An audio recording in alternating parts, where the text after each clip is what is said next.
Welcome to mister movies. David Foster Wallace வந்து gourmet அப்படிங்கிற ஒரு பத்திரிக்கைக்காக அமெரிக்காவில் மேனே அப்படிங்கிற ஒரு பகுதியில் நடக்கிற ஒரு பெரிய லாப்ஸ்டர் ஃபெஸ்டிவலை பற்றி கவர் பண்ணி அதை பற்றி ஒரு கட்டுரை எழுதுறதுக்காக அந்த இடத்துக்கு போகிறாரு. அங்கே நடக்கிற விஷயங்களை வந்து ரொம்ப மைன்யூட்டாக வாட்ச் பண்ணி அதை பற்றி ஒரு கட்டுரை எழுதுகிறாரு. அந்த கட்டுரையோட பேர் வந்து கன்சிடர் தி லாப்ஸ்டர். ஒரு பெரிய குக்கரில் நிறையா லாப்ஸ்டர்ஸை போட்டு அதை பாயில் பண்ணி அங்கே வர மக்களுக்கெலாம் அதை வந்து ஷேர் பண்ணுறாங்க. நிறையா டூரிஸ்ட் வந்து அந்த பிளேஸ்க்கு வராங்க. இதை வருஷம் வருஷம் பண்ணிக்கிட்டே வராங்க. அந்த லாப்ஸ்டரை எங்கேருந்து கொண்டு வராங்க, அந்த திருவிழா எப்படி நடக்குது, லாப்ஸ்டர்ஸோட குணங்கள் என்ன, அது எந்தெந்த கிளைமேட்லலாம் வெளியில் வரும், ஜன கூட்டங்கள் வந்து எவ்வளோ வராங்க, அது எல்லாத்தையும் க்ளோஸாக வாட்ச் பண்ணி அவர் எழுதும்போது கடைசியில் ஒரு எத்திக்கல் கொஸ்டின் வருது. நம்முடைய சுகத்துக்காக ஒரு உணர்வுள்ள உயிரினத்தை உயிரோட பாயில் பண்ணுறது கரெக்டா அப்படிங்கிற ஒரு கேள்வி அவருக்கு எழும்புது. இது என்னமோ வீகன் இல்லைனா அனிமல் ரைட்ஸ் ஆக்டிவிஸ்ட் அந்த டோனில் நான் கேட்கல அப்படின்னு அவரே ஃபஸ்ட்டு ஒரு டிஸ்க்ளைமர் கொடுத்துக்கிறாரு. இந்த லாப்ஸ்டர் ஃபெஸ்டிவலை சப்போர்ட் பண்ணுறவங்க இவங்க எல்லாம் என்ன சொல்கிறாங்கன்னா, மனிதர்களுக்கும் பிற மிருகங்களுக்கும் வலிங்கிற, அதாவது பெயின் அப்படிங்கிற ஒரு உணர்வை கொடுக்கக்கூடிய மூளையில் இருக்கிற ஒரு பகுதி லாப்ஸ்டர்ஸ்க்கு இல்லை அப்படின்னு சில பேர் சொல்கிறாங்க. ஆனால் இதை டேவிட் ஃபாஸ்டர் வேலஸ் வந்து கம்ப்ளீட்டாக மறுக்கிறாரு. அதுக்கான ஆதாரங்களையும் முன்வைக்கிறாரு. Pain is in your mind அப்படின்னு வந்து சொல்லலாம். பெயின் வந்து சப்ஜெக்டிவ் தான் கம்ப்ளீட்டாக. ஃப்ரண்டல் லோபோட்டமி அப்படிங்கிற ஒரு அறுவை சிகிச்சை இருந்தது 1930-40 அந்த பீரியட்லலாம். மென்டல் இல்னஸ்க்கு ப்ராப்பரான மெடிசன் கண்டுபிடிக்காத நேரத்தில் இந்த ஃப்ரண்டல் லோபோட்டமி அப்படிங்கிற ஆப்ரேஷனை வந்து பண்ணுவாங்க. மூளையில் இருக்கக்கூடிய ஃப்ரண்டல் லோப் அப்படிங்கிற ஒரு பகுதியில் இருக்கக்கூடிய கனெக்ஷன்ஸை கட் பண்ணிடுவாங்க, இல்லைனா அந்த பகுதியவே எடுத்துருவாங்கன்னு நினைக்கிறேன். அதுக்கப்புறம் ஆப்ரேஷன் பண்ண பேஷண்ட்ஸ் வந்து வலியை, அதாவது பெயினை உணர்கிற விதம் இருக்குல்ல, அது கம்ப்ளீட்டாக டிஃப்ரெண்ட்டாக இருக்கும். நார்மலாக இருக்கக்கூடிய ஒருத்தவங்க வலியை எப்படி உணர்றாங்க, வலி கொடுக்கக்கூடிய துன்பம் எப்படி இருக்குது அப்படிங்கிறத தாண்டி இந்த ஃப்ரண்டல் லோப் ஆப்ரேஷன் பண்ணவங்களோட வலி பற்றியான ஒரு உணர்வு, அதை பற்றியான ஒரு அபிப்பிராயமே கம்ப்ளீட்டாக மாறிடும். நமக்கு வலி அப்படிங்கிறது ஒரு வகையான கஷ்டத்தையும் டிஸ்ட்ரெஸ்ஸையும் சஃபரிங்கையும் நம்மளுக்கு கொடுக்கும். ஆனால் அவங்களுக்கு வந்து வலிங்கிறது கம்ப்ளீட்டாக வேறு ஒரு ஃபீலை தான் உண்டு பண்ணும். அது அவங்களுக்கு கஷ்டமாகவே இருக்காது. அவங்க வந்து அதை ஒரு துன்பமாகவும் நினைக்க மாட்டாங்க, அதிலேருந்து விலகி ஓடணும் அப்படின்னு நினைக்க மாட்டாங்க நம்மளை மாதிரி. லாப்ஸ்டருக்கு வந்து அந்த ஃப்ரண்டல் லோப் அப்படிங்கிறது கிடையாது. அதனால் வலியை வந்து உணர முடியாது.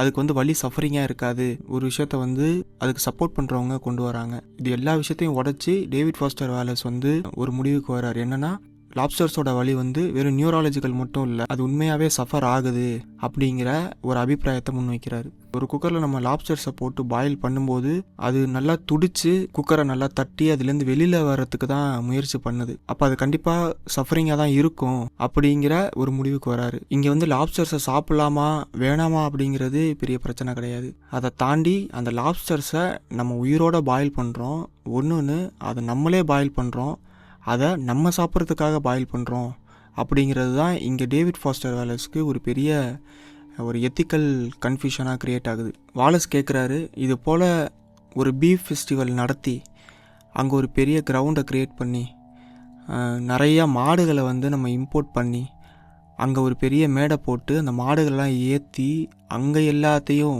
லாப்ஸ்டர்ஸை போட்டு பாயில் பண்ணுற மாதிரி மாடுகளை வெட்டி கூச்சோம் அப்படின்னா அதை உங்களால் பார்த்துட்டு இருக்க முடியுமா? அந்த ஆர்டிக்கல் முடிவில் அவர் 2 கேள்வியை வாசகர்கள் மத்தியில் வச்சு முடிக்கிறாரு. ஒன்று, பிற உயிர்களை சாப்பிட்றவங்க உங்களுக்கு அதை சாப்பிடும்போது மாரல் டயலமா வந்தது இல்லையா? அப்படி எந்த அறம் சார்ந்த ஒரு சமாதானம் அந்த மாமிசத்தை சாப்பிட்றதுக்கு மட்டும் இல்லாமல் அதை ரசித்து சாப்பிட உங்களால் முடியுது? அப்படி இந்த மாதிரியான ஒரு எத்திக்கல் ப்ராப்ளம்ஸை பற்றி நீங்கள் நினைக்கலன்னா அப்படி நினைக்க விடாமல் பண்ணுறது என்ன? அப்படி அதை சிந்திக்கும்போது உங்களை எந்த விஷயம் அன்கம்ஃபர்டபுள் ஆக்குது அப்படின்னு கேட்டு இந்த கட்டுரையே முடிக்கிறாரு. இதை சார்ந்து தான் இப்போ நம்ம ஒரு நாவலை பற்றி பார்க்க போகிறோம். நான் சமீபத்தில் படித்த நாவல் இது. Drive your plow over the bones of the dead. 2009 இந்த நாவல் வருது. ஓல்கா டொகார்சுக் அப்படின்னு ஒரு பாலிஷ் ரைட்டர் வந்து இதை எழுதியிருக்காங்க. இவங்க போலாண்டில் மிக முக்கியமான ஒரு கான்டெம்பரரி நாவலிஸ்ட். 2018 இலக்கியத்துக்கான நோபல் பரிசை இவங்க வாங்கினாங்க. இந்த நாவல் நடக்கிற நிலப்பரப்பு வந்து ஒரு போலிஷ் கிராமம். அந்த கிராமத்தில் இருக்கிற மேட்டு பகுதியில் மொத்தமாகவே ஒரு 8 வீடு தான் இருக்குது. அதில் ஒரு வீட்டில் இருக்கிற ஜனீனாங்கிற ஒரு வயதான பெண்மணி தான் இந்த நாவலில் மெயின் லீடாக வராங்க. அவங்களோட பார்வையில் இருந்து தான் இந்த நாவலும் நகருது. நாவலோட ஆரம்பத்தில் ஒரு கொலை நடக்குது. ஒருத்தர் மான்கறியை சாப்பிடும்போது அந்த மானோட முள் வந்து அவரோட தொண்டையில் சிக்கி அவர் இறந்து போகிறாரு. அதை தொடர்ந்து அந்த கிராமத்தில் அங்கங்கன்னு ஒரு 3-4 கொலை நடக்குது. இந்த கொலைக்கெல்லாம் காரணம் வந்து மிருகங்கள் தான் வந்து மனிதர்களை வந்து பிளான் பண்ணி கொல்லுது அப்படிங்கிற ஒரு செய்தி வந்து கிராமம் முழுக்க பரவுது. இந்த கொலை யார் பண்ணுறா, இந்த மிருகங்கள் தான் பண்ணுறாங்களா, இல்லை இந்த மிருகங்கள் எப்படி இந்த கொலைகளை பண்ணுது அப்படிங்கிறது தான் இந்த நாவல். இதை மர்டர் மிஸ்ட்ரி நாவல் அப்படின்னு நம்ம சொன்னாலும் இதை தாண்டி நம்ம நிறைய விஷயங்கள் இந்த நாவலில் நம்ம பார்க்க முடியும். இந்த நாவலில் வர ஜனீனா அப்படிங்கிற கதாபாத்திரம் வந்து ரொம்ப லோன்லியான ஒரு விட்டியான ஒரு கேரக்டர் அப்படின்னு சொல்லலாம். இவங்க வயதான ஒரு பெண்மணியாக இருந்தாலுமே எந்த வகையிலையும் தன்னோட வீக்னஸை வந்து வெளியாட்கள் கிட்ட காமிச்சிக்காம இருக்கக்கூடிய ஒரு ஆள். முக்கியமாக இவங்க தீவிரமான ஒரு அனிமல் லவர்னு மட்டும் சொல்லிட முடியாது. சுற்றுச்சூழல் சார்ந்த ஒரு தெளிவான பார்வையையும் அது மேலே ஒரு அதிகமான கம்பேஷன் இருக்கக்கூடிய ஒரு பெண்மணி இவங்களுக்கு தான் ஆக்சுவலாக முதல்ல தெரியுது இப்படி ஒரு கொலை நடந்திருக்கு அப்படின்னு சொல்லி. முதல் கொலை நடக்கும்போது அந்த இடத்துல ஒரு மான் நின்றுட்டு இருந்திருக்கும். அதை பார்த்ததுலேருந்து இவங்க ஒவ்வொரு கொலையுமே வந்து மிருகங்களோட கம்பேர் பண்ண ஆரம்பிச்சிருவாங்க. ஸோ இவங்களுக்கு தான் முதல்ல தெரியுது இந்த கொலைகளை எல்லாமே பண்ணுறது மிருகங்களோட வேலை தான் அப்படின்னு சொல்லி.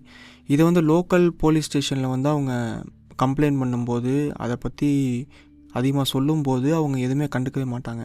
எனக்கு இந்த நாவலில் ரொம்ப பிடிச்சது வந்து இந்த நாவலில் வரக்கூடிய அந்த ஜனீனாங்கிற கதாபாத்திரமும் நாவலோட டோனும் தான். ஏன்னா பொதுவாக யூரோப்பியன் லிட்ரேச்சர், அதை தாண்டி இந்த சென்ட்ரல் யூரோப்பியன் லிட்ரேச்சர் வந்து அதிகமான சோகங்களும் ரொம்ப டிப்ரெஸ்டான ஒரு டோனையுமே அவங்க ஃபாலோ பண்ணிகிட்ருப்பாங்க. அங்கே இருக்கக்கூடிய அந்த தீவிரமான கோல்டு கிளைமேட்டை வச்சு இந்த நாவலை ரொம்ப ரொம்ப டார்க்காக டிப்ரெஸ்டாக அவங்களால எழுதியிருக்க முடியும். ஆனால் இதை வேறு மாதிரி அவங்க ஹேண்டில் பண்ணியிருப்பாங்கன்னு தான் சொல்லுவேன். இந்த நாவலில் வர நிலப்பரப்பு படிக்கிறப்பவே ரொம்ப காமிங்கான எஃபெக்டை கொடுக்கும். ஒரு வகையான கேலியும் கிண்டலும் அந்த டோனில் தான் இது இருக்கும். ஒரு பிளாக் காமெடி நாவல் அப்படின்னு கூட இதை வகைப்படுத்த முடியும். முதல் கொலை நடந்து அந்த வீட்டுக்கு வந்து இவங்க போனதுக்கப்புறம் அந்த பிணத்தை எடுக்கும்போது அதை பற்றி டிஸ்கிரைப் பண்ணியிருப்பாங்க. அது ரொம்ப ரொம்ப நல்லாயிருக்கும். ஜனீனாவுக்கு பொதுவாக அந்த அனிமல் லிபரேஷன், அனிமல் லவ், அதை தாண்டி ஆஸ்ட்ராலஜியில் வந்து அதீத ஈடுபாடு இருக்கக்கூடிய ஒருத்தவங்க. அவங்களோட டெத்தையே அவங்க முன்னாடியே ஹாரோஸ்கோப் பார்த்து அதை குறித்து வச்சுருப்பாங்க. அது மாதிரி மிருகங்களால் செத்து போனவங்களோட ஹாரோஸ்கோப்பையும் தேடி அலைஞ்சிட்ருப்பாங்க. நார்மலாக இந்த பேப்பரில் டிவியில் வர ஹாரோஸ்கோப்ஸ்லாம் வந்து அவங்க பார்க்குறது கிடையாது. அதை அவங்க நம்பவும் மாட்டாங்க. இன்னொரு பக்கம் வில்லியம் பிளேக்கோட எழுத்துக்களை வந்து மொழிபெயர்க்கிற ஒரு வேலையிலையும் இருக்காங்க. பல இடங்களில் வந்து கதாபாத்திரங்கள் நடந்து வர்றதை ட்ரட்ஜ் அப்படின்னு போட்டிருப்பாங்க. ட்ரட்ஜ் அப்படின்னா பொறுமையாக பெரிய பெரிய ஸ்டெப்ஸ்லாம் எடுத்து வைக்கிறது. இந்த பணியில் நடந்து வரும்போது பார்த்து பெரிய ஸ்டெப்ஸாக எடுத்து வைப்போம்ல, அந்த மாதிரி. ஜனீனா இந்த மாதிரி அனிமல் தான் கொல்றாங்க அப்படின்ட்டு ஊர் ஃபுல்லாக எல்லார்ட்டுமே சொல்லும்போது போலீஸ் வந்து இவங்கள சந்தேகத்தின் பேரில் அரெஸ்ட் பண்ணிடுவாங்க. அப்போ ஒரு விஷயம் வந்து ஓல்கா எழுதியிருப்பாங்க. அது ரொம்ப இன்ட்ரெஸ்டிங்காக இருந்தது. For the first time in my life I ended up in purely physical prison. It was a very difficult experience. Purely physical prison அப்படின்ட்டு அவங்க மென்ஷன் பண்ணுறது வந்து ரொம்ப, அதை படிக்கும்போது டக்குன்னு ஒரு சிரிப்பு எழும்புது. பிறகு வந்து ஜனீனாவோட வீட்டில் வந்து போலீஸ்லாம் ரைடு போயிருப்பாங்க. ஆனால் அங்கே எதுவுமே கிடைக்காது. மறுபடியும் ஜனீனா போலீஸ் ஸ்டேஷனில் இருந்து கஸ்டடியில் இருந்து ரிலீஸ் ஆகி வெளியில் வரும்போது மறுபடியும் வீட்டுக்கு போகிறாங்க. வீட்டுக்கு போய் அந்த இடத்த எல்லாமே பார்க்கும்போது அவங்களுக்கு எங்கே பார்த்தாலும் போலீஸ் நிற்கிற மாதிரியே ஒரு ஃபீல் வருது. சில நேரங்களில் வந்து நாம் உருவாக்கி கொண்ட ஒரு உலகில் தான் வாழ்கிறோம். எது நல்லது எது கெட்டது என்பதை நாமே முடிவு செய்கிறோம். நாமளே பொருளுக்கு அர்த்தங்களின் வரைபடங்களை வரைகிறோம். பின்பு நாமே உருவாக்கிய அந்த செயல்களோடு வாழ்நாள் முழுவதும் போராடி கொண்டிருக்கிறோம். ஒவ்வொருவரும் அதற்கான ஒரு தனித்துவமான வடிவை வைத்திருக்கிறார்கள்.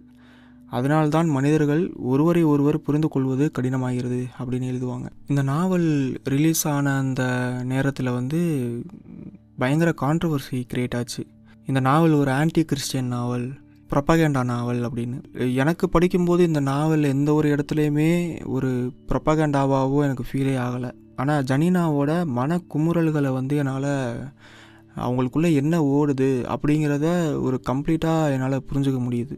பிற உயிரினங்கள் மேலே அன்பு செலுத்துகிற ஒரு தனிமையில் இருக்கக்கூடிய ஒரு வயதான பெண்மணியோட ஒரு பார்வையை தான் என்னால் பார்க்க முடியுது. எனக்கு படிக்கும்போது வித்தியாசமான நிறைய எக்ஸென்ட்ரிக் கேரக்டர்ஸ்லாம் வரும். அதோட பேர்களே ரொம்ப வித்தியாசமாக இருக்கும். ஆட் பால், பிக் ஃபுட், ஸோ இந்த மாதிரி தான் பேர்கள்லாம் வச்சுருப்பாங்க. நமக்கு அந்நியமான ஒரு நிலப்பரப்பை வந்து நம்மளால் ஈஸியாக கற்பனை பண்ணி பார்க்க முடியும். ஜனினா வந்து நம்மளோட ஒரு மனசாட்சியாக தான் என்னால் பார்க்க முடியுது. பொதுவாக அந்த எத்திக்ஸ் அப்படிங்கிற அந்த இதே வந்து ரொம்ப காம்ப்ளெக்ஸான விஷயம். ஒவ்வொரு இடத்துக்கும் ஆளுக்கும் நேரத்துக்கும் தகுந்த மாதிரி அது மாறக்கூடியது. மாற்ற நம்ம முயற்சி பண்ணுவோம். இது அனிமலை கொல்லக்கூடாது, அதை சாப்பிடக்கூடாது அப்படின்னு சொல்கிற ஒரு நாவலாக என்னால் இதை பார்க்க முடியல. அதை தாண்டி நம்மளுடைய எத்திக்ஸோட எல்லைகள் என்ன, சஃபரிங்கிறது மனிதர்களுக்கு மட்டும்தானா அப்படிங்கிற கேள்வியை ஒரு எழுப்புகிற நாவலாக மட்டும்தான் என்னால் இதை பார்க்க முடியுது.